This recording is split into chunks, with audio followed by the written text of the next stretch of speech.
Good afternoon everyone.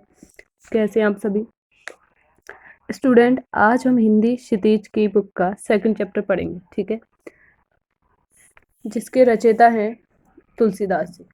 ठीक है, तुलसीदास जी का जन्म उत्तर प्रदेश के बांदा जिले के राजापुर गांव में सन 1532 में हुआ था। ठीक है, 1532 में हुआ था। ठीक है, कुछ विद्वान उनका जन्म स्थान सोरो जिला एटा भी मानते हैं।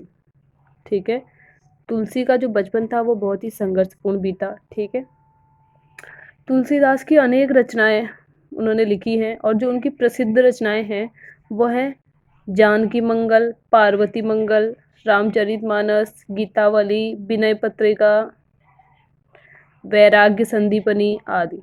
ठीक है, जो रामचरितमानस उन्होंने लिखा था, तुलसीदास की जो सबसे प्रसिद्ध और लोकप्रियता का सबसे बड़ा आधार है। ठीक है, यानी कि जो रामचरितमानस तुलसीदास जी ने रचा था, तो वह लोगों को अत्यधिक प्रिय था और सबसे अधिक उनका प्रसिद्ध रचना भी थी। ठीक है, उनकी जो काव्यगत विशेषताएं हैं वो क्या है कि तुलसीदास जी राम जी के भक्त थे। ठीक है,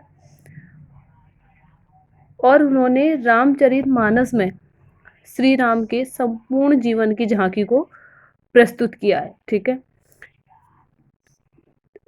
जो तुलसीदास जी हैं उनकी जो भाषा है वो है ब्रज और अवधी। ठीक है, यानी कि उन्होंने ब्रज भाषा में भी काव्य लिखा और अवधी भाषा में भी लिखा। ठीक है, रामचरितमानस की रचना उन्होंने अवधी भाषा में की। ठीक है, और विनय पत्रिका की रचना उन्होंने ब्रज भाषा में की। ठीक है,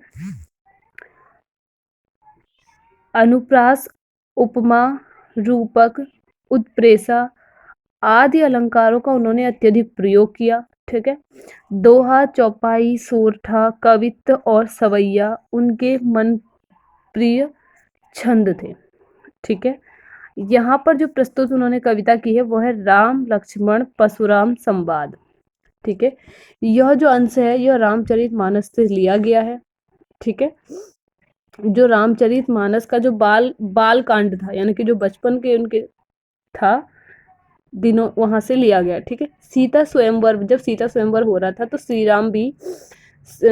राम और लक्ष्मण भी शिव धनुष को भंग करने की जो उनको सूचना मिली थी, उसी के साथ वो वहां पर सीता स्वयंवर में अपने गुरु के साथ जाते हैं। ठीक है, शिव धनुष को खंडित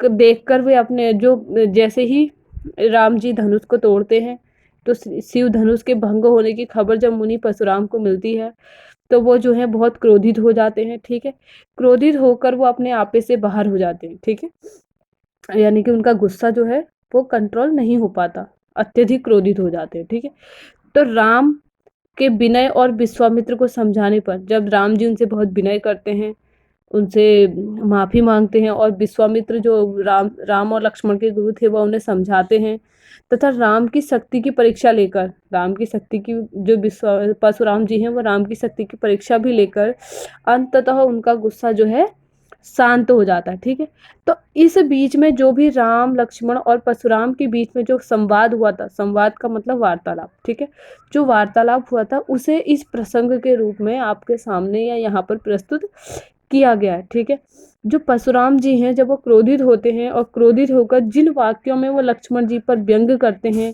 ठीक है, उसको यहाँ पर बताया गया है। ठीक है, लक्ष्मण जी की वीर रस की व्यंजना शैली तथा सरस अभिव्यक्ति इस प्रसंग की प्रमुख विशेषता है।